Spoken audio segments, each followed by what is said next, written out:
노르웨이, 아일랜드, 스페인 이 세 개 나라가 팔레스타인을 국가로 인정한다 이렇게 발표를 했습니다.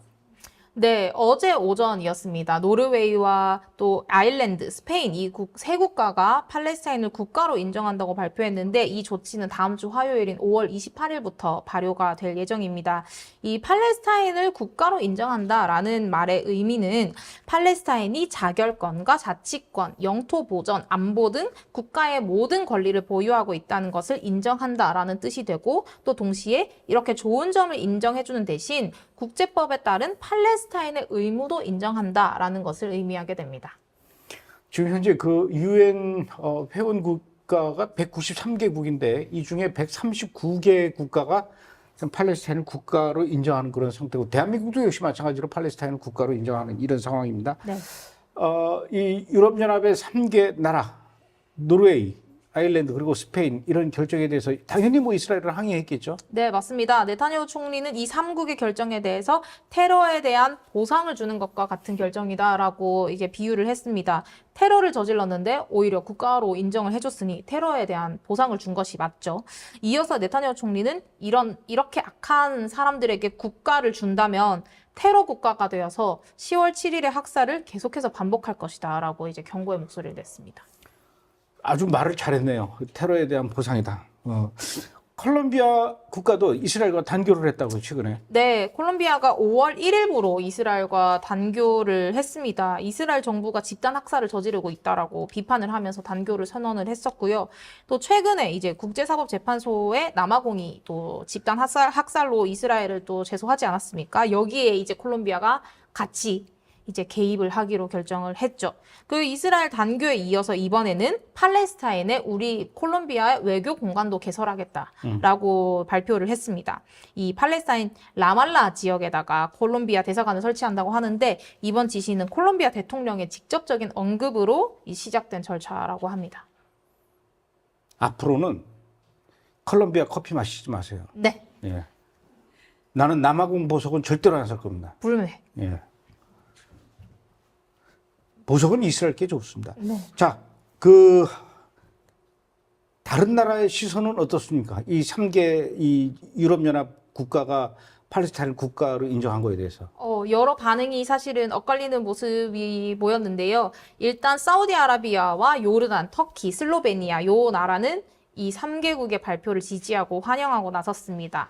근데 이제 서방 국가죠. 미국이나 독일, 프랑스는 이번 발언에 대해서 우린 반대하는 건 아닌데 일단 지금은 적절한 시기가 아니고 또 적절한 조건 하에 이루어진 발언도 아니다라는 의견을 내놨어요. 이 나라들은 사실상 두 국가 해법 우린 너무 환영하고 찬성하고 두 국가 해법이 이루어지는 게 궁극적인 목표긴 하지만 이 목표를 위해서는 이스라엘과 팔레스타인 양측이 직접 협상을 통해서 실현이 되어야 된다라는 것을 이제 조건으로 내걸었고 그리고 지금 전쟁 중이기 때문에 이렇게 하는 게 적절한 시기도 아니라는 것이죠.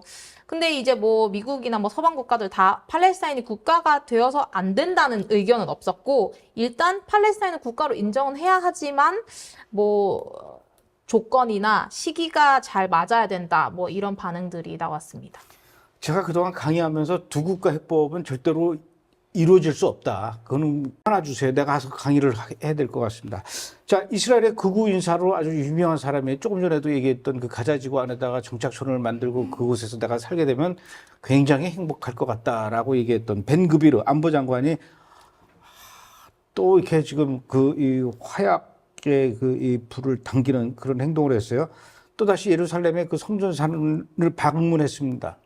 네, 맞습니다. 벤그비르 장관은 어제 성전산에 올라서 팔레스타인을 국가로 인정하는 것은 이 하마스에게 보상을 주는 것과 같다라고 이제 말을 했습니다.